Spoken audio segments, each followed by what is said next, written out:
welcome to another exciting edition of Best MTG Decks Ever. I'm your host, Joseph, and today I'm going to be talking about a new little janky deck that I did. And I'm actually going to be starting a whole new series that I call Polished Jank. It's where I take like EDH decks that aren't really competitive, but I just try to polish them off as much as I possibly can and avoid going competitive. So today it's going to be a Golgari Smeagol deck. Smeagol! Um, and this is the deck. So the way that this deck works is this is my first iteration of it, and the whole way that I built this is basically just focused on trying to proc the commander's ability, and let's take a look at that ability right now. So at the beginning of your end step, if a creature died under your control this turn, the ring tempts you. Then the second part is, or the second ability, whenever the ring tempts you, target opponent reveals cards from the top of their library until they reveal a land card. Put that card onto the battlefield, tapped under your control, and the rest into their graveyard. Okay, so this is a way that you can ramp, steal, and mill. So, I mean, it's like everyone's favorites.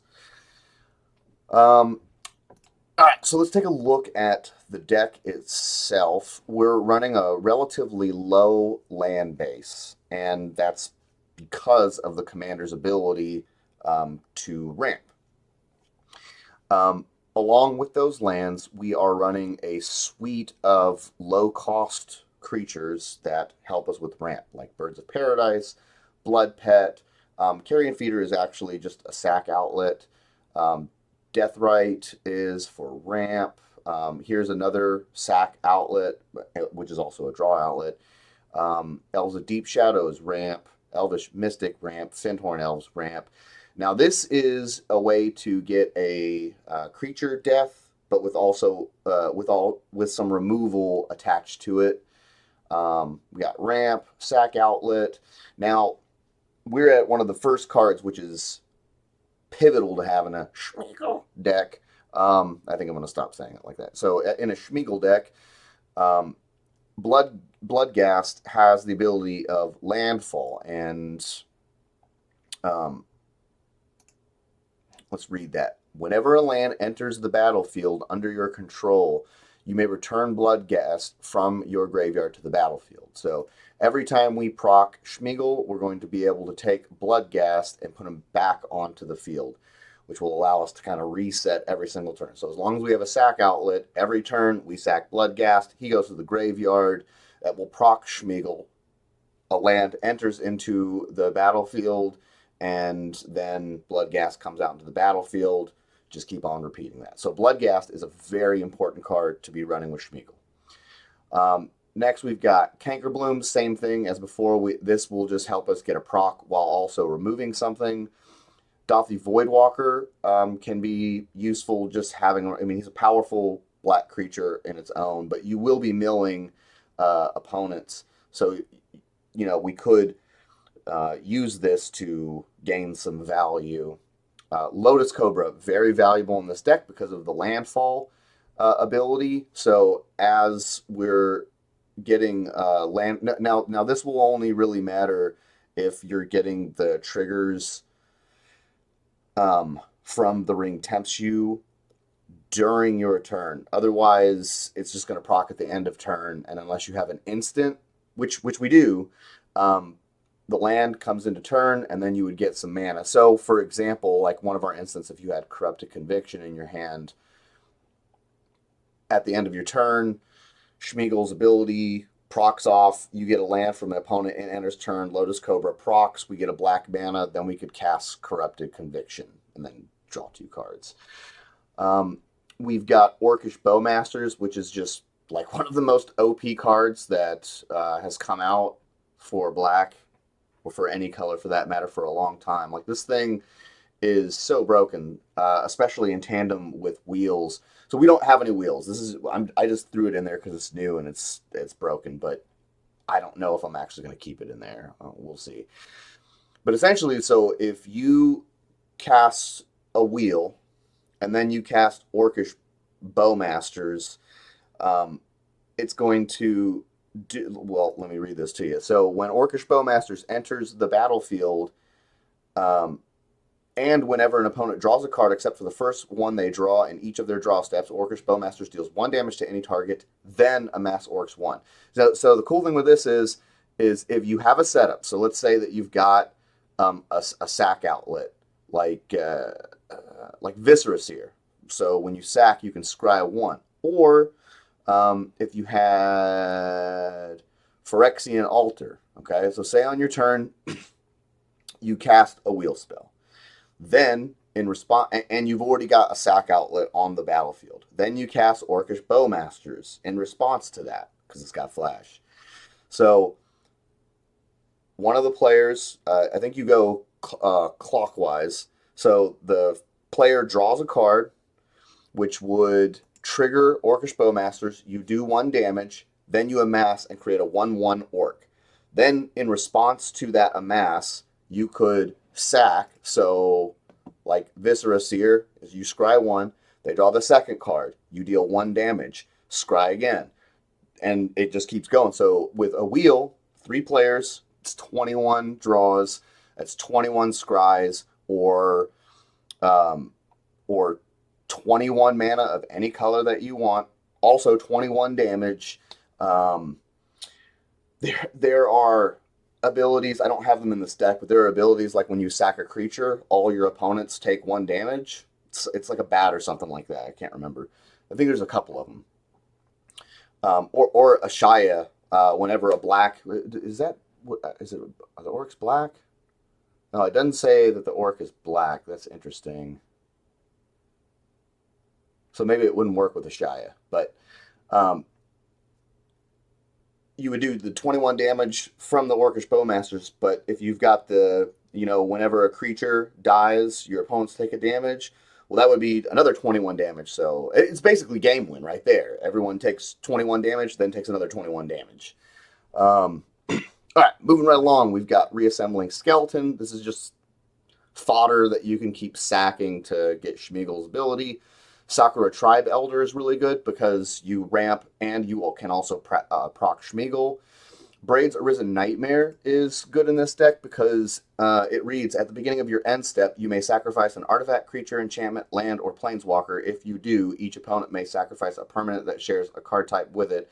For each opponent who doesn't, that player loses 2 life and you draw a card. So because they're your abilities, you can choose which one procs first. So at the end step, at the beginning of your end step, you do this, you sack a creature, and then Smeagol's end step ability would happen, which would be proc since a creature died, and then this is acting like a sack outlet, basically, with other value like drawing and stuff.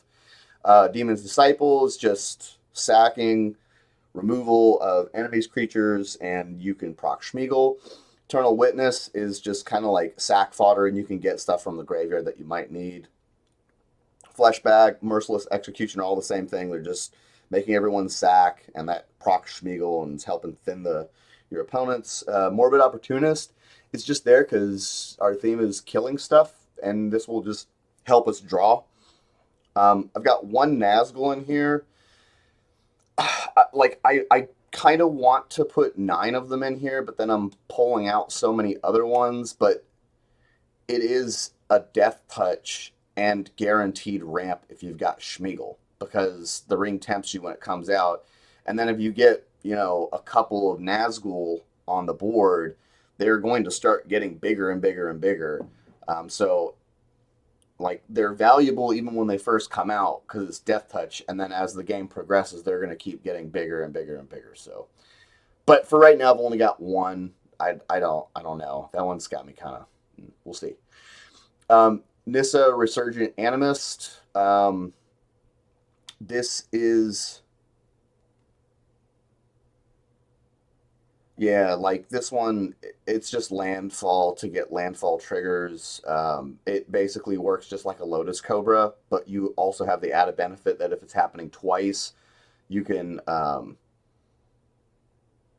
get an elf or an elemental out of here, and that has the ability to get Avengers of Zendikar, which is bonkers in this deck because it's really easy to get a lot of lands.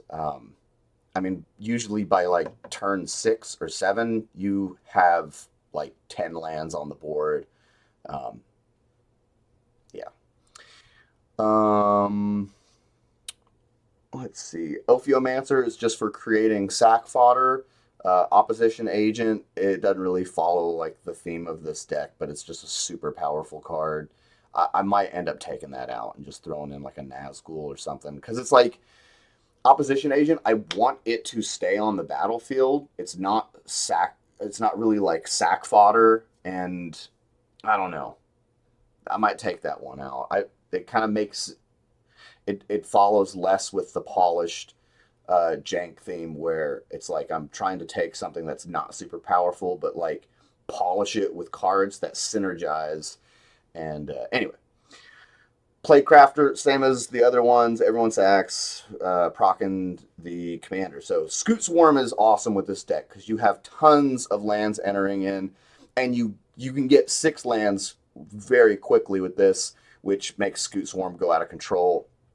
Tireless Provisioner and Tireless Tracker are creating treasures and clues when lands enter the battlefield. We've got Woe Strider, which is sack fodder. Beast Whisper is just because we've got so many creatures coming into the battlefield, or we're casting a lot of creatures, so this just helps us keep replenishing our hand. Dunedain Rangers is just to keep getting uh, ring tempting procs. Um, Green Sleeves is just landfall for creating 3/3 green badger creature tokens. Need more badgers. That's the same with Rampaging Balos, just landfall, creating big tokens and stuff. We just want to, fill up the board and just start going face. And then the big boy is Avengers of Zendikar. You get this on the battlefield, and it's it's it gets pretty nasty real quick. You can build a lot of guys with that. Let's look at enchantment. So this one is awesome. Like if I ever have any opening hands, like vampiric tutor or cheap tutors and stuff, and I can get Call of the Ring. I almost always get it because it reads at the beginning of your upkeep, the ring tempts you. So if you got Smeagol on the board, every upkeep you steal a land from one of your opponents, and then whenever you choose a creature as your ring bearer, you may pay 2 life. If you do, draw a card. So you can also draw. This thing's bonkers in this deck. Very strong. It's like auto include. Next enchantment, Guardian Project. Um, just the same thing. We just want to keep replenishing. This works really well with Bloodghast because Bloodghast is coming back in every single turn. So it's just like extra draw every turn automatically just from doing the repetitions of sacking, creatures dying, and ramping. Um, this one, this is probably it fits with the synergy very well, but it's a 5 cast. It is an enchantment, but this one I'm kind of iffy on. I might get rid of this and just put in a Nazgul. Um, I don't know. I don't know about this one. So for artifacts, we've got Soul Ring, Arcane Signet, Talisman of Resilience as some artifact ramp. Might take these out in and try and just put in some sort of other creature-based ramp or something like that. It's hard to not have Soul Ring in a deck just because of the value that it brings.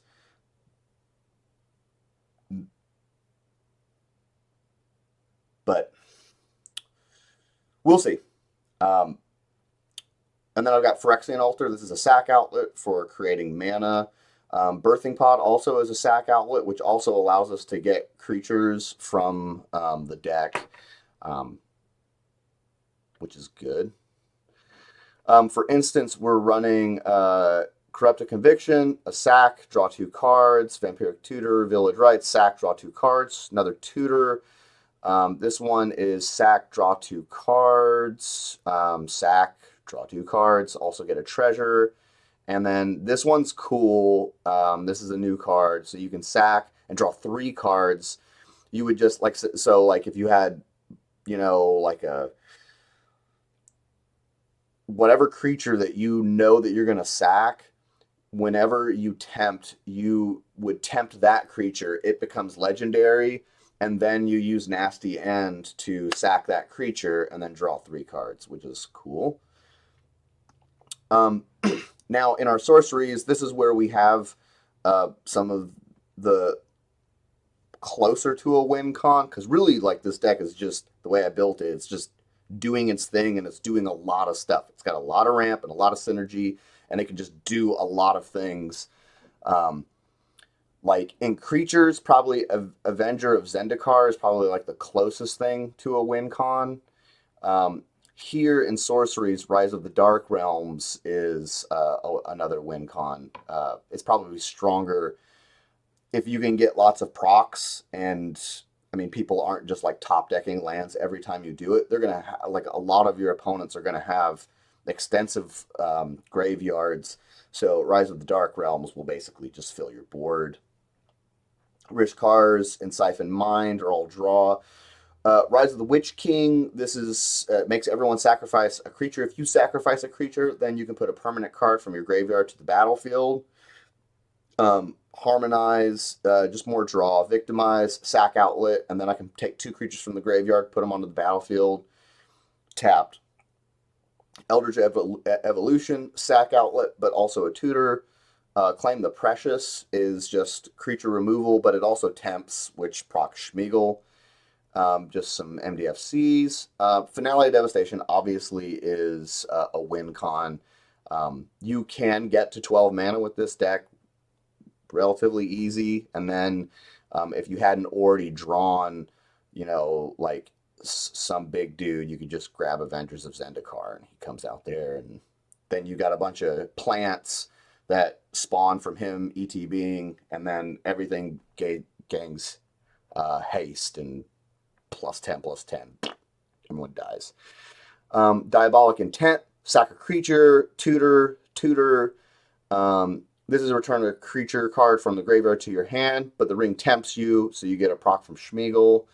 Reanimate, it's just a good card, and there's going to be a lot of graveyard stuff going on, so you can get stuff from there. And then tutor, and then tutor. And this is our land suite. So, if you wanted to make it more competitive, you could throw Chain of Smog and Witherbloom Apprentice in there, which are combos. Basically, you have Witherbloom Apprentice on the board, and then you start chaining Chain of Smog, and you just keep copying it until infinity, and then Witherbloom Apprentice kills your opponents. Chatterfang, didn't know. I just don't. I don't know if I create enough tokens.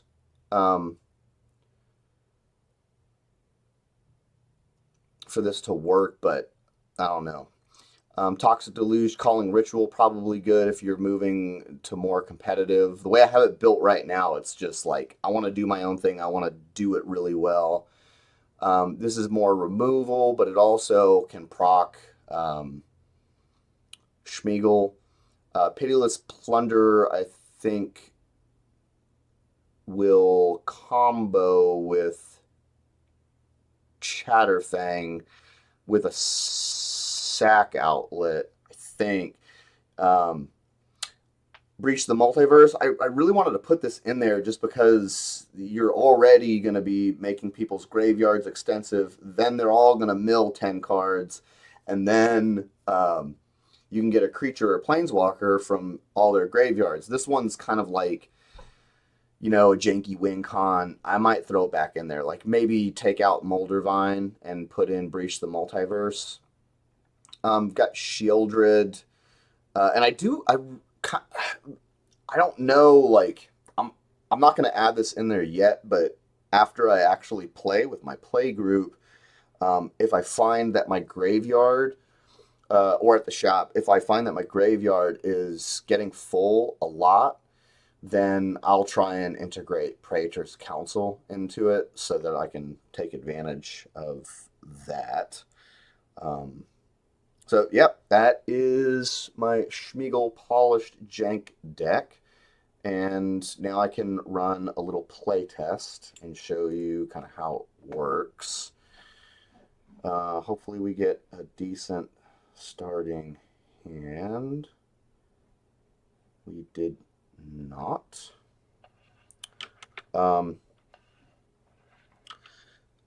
So we've got some sack outlets and we've got some graveyard stuff, but really it's you want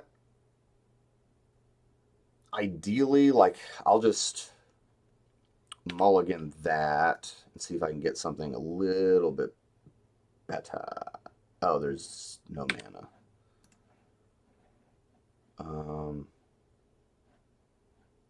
God, these are horrible starting hands. I want to show you guys something good. Okay, so we'll keep this one. All right, not great, but not. We're gonna get a lot of Smeagol procs from this. So, I would draw for turn, play Marsh blah blah. That goes to the graveyard. I take 1 damage. I go into the library. I pull a Bayou out. I close and shuffle. I tap, and I'll cast Blood Pet, and then go to turn 2. On turn 2, I will Misty Rainforest. That goes to graveyard. Take 1 damage. View library. Get what is that? It's Overgrown Tome. That'll come out. I'll take 2 damage because it's not tapped. Close and shuffle. So tap, tap, sack that. Smeagol comes onto the board. And we got Call of the Ring. There's no way I can get it on the board right now, but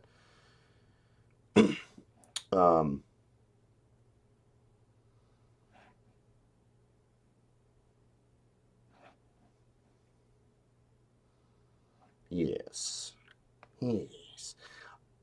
All right, so then on to... So this creature died this turn, so Smeagol would have procced. I'm just going to use...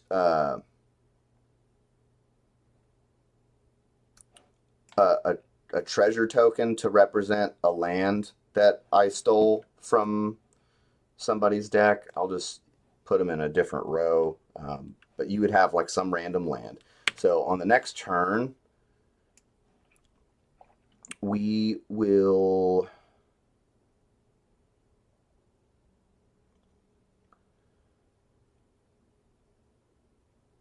Okay. Let's see what we can do. So if we go with Phyrexian Tower,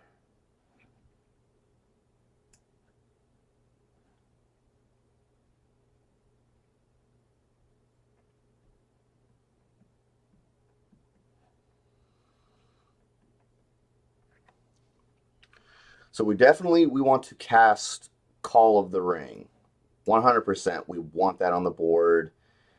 I'm just trying to figure out if there's a way I can milk a little bit extra onto the board.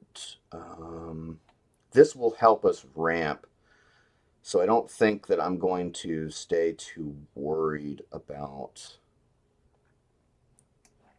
that. So I'll put that on the board and tap all of them, which we would cast that, and we would cast Call of the Ring. Okay. Then, before the end of our turn, we'll sack him, view library, and we'll go get a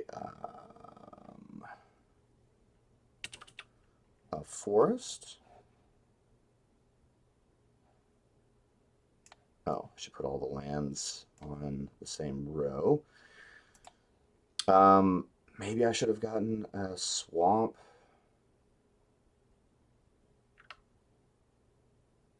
Oh well.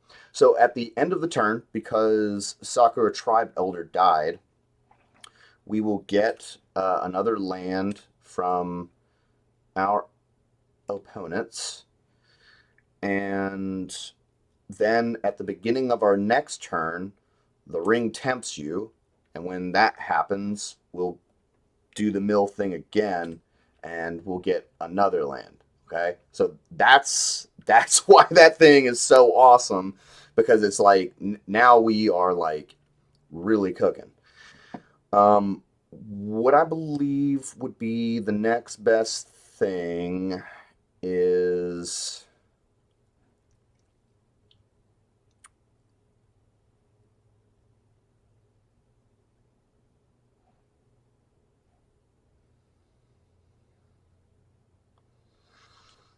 so unfortunately, I guess I would have made him the ring bearer, and then I would pay 2 life to draw a card. So we draw a card.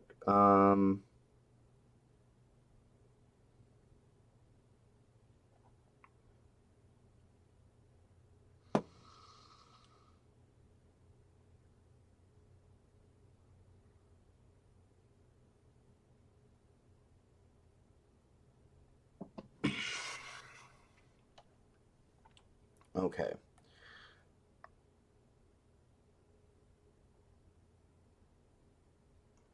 I think we would want to flesh bag. The problem is that I really want to cast both of these. I would like to cast this one first and then this one so that I can get card draw.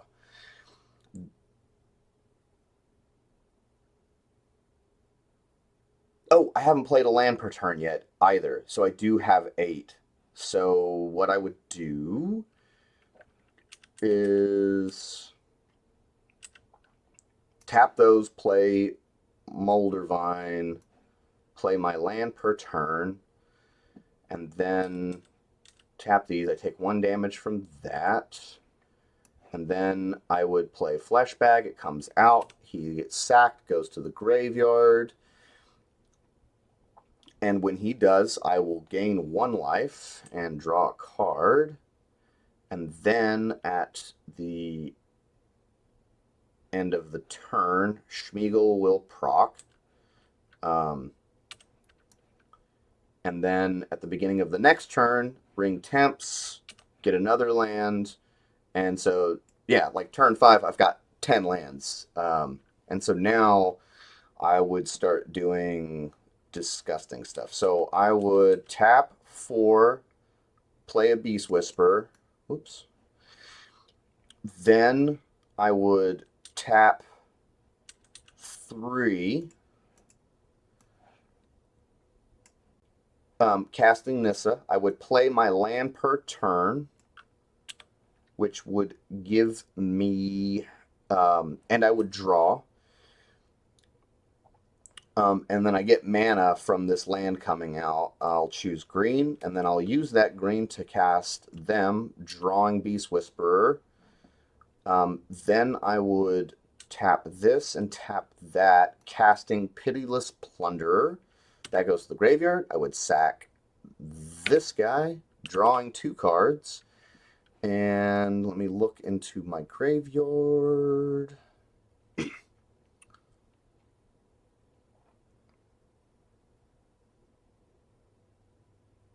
Oh, I didn't. Oh, I did. Okay, yeah, I did sack a creature. So I'm going to get the proc.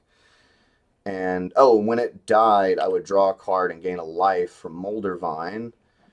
And then I guess I would play Carrion Feeder. It's a little sack outlet. Draw a card from Beast Whisperer. And then, okay, so this is really cool. And I guess I would tap this and play a Soul Ring. All right, so then as we go to turn 6, at the end of the turn, we get one of those. And then at the beginning of our other turn, Call the Ring, we get another one of those. So we go to the next. We will put these 2 right there. And now we are at 13 lands by turn 6. I would...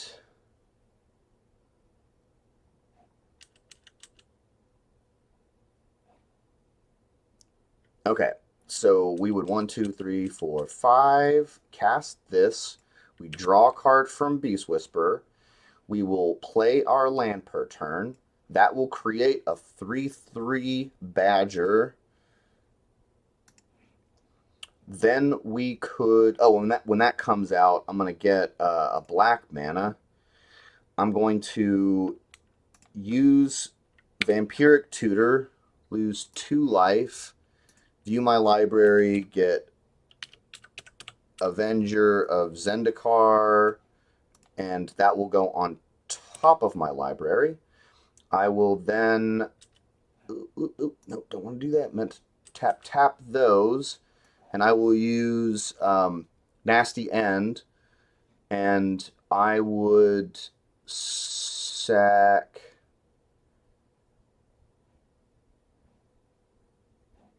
Um,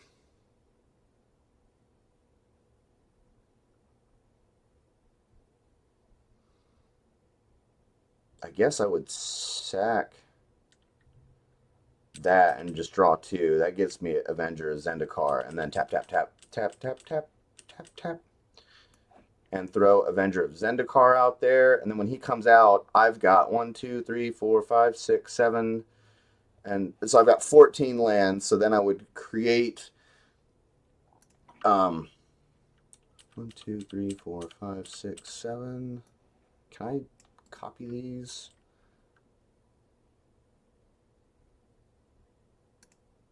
Okay, so it's not going to do multiple ones. So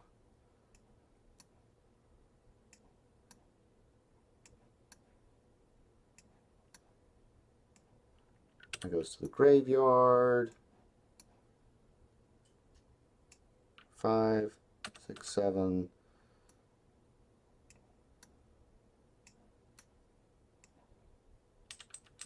So then we've got 14 of the insect. Oh, these should have been plants. So can I change them to insect? Can I make them a different one? No, I cannot. Well, whatever. Just pretend that they're plants. And then um, at the end of the turn, we would get another one of these in the start of the turn from Smeagol.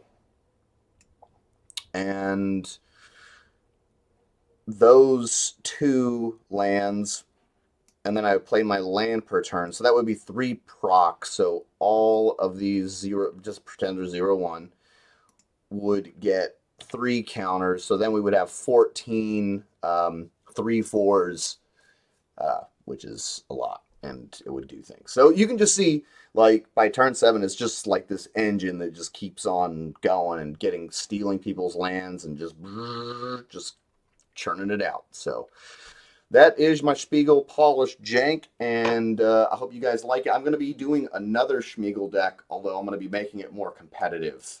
Not just sitting there just grinding wheels and doing synergistic stuff and having fun like this. It's actually going to be trying to, like, win as fast as possible, competitive. And that's my Smeagol deck. Hope you guys enjoyed the video. Thanks a lot. Bye.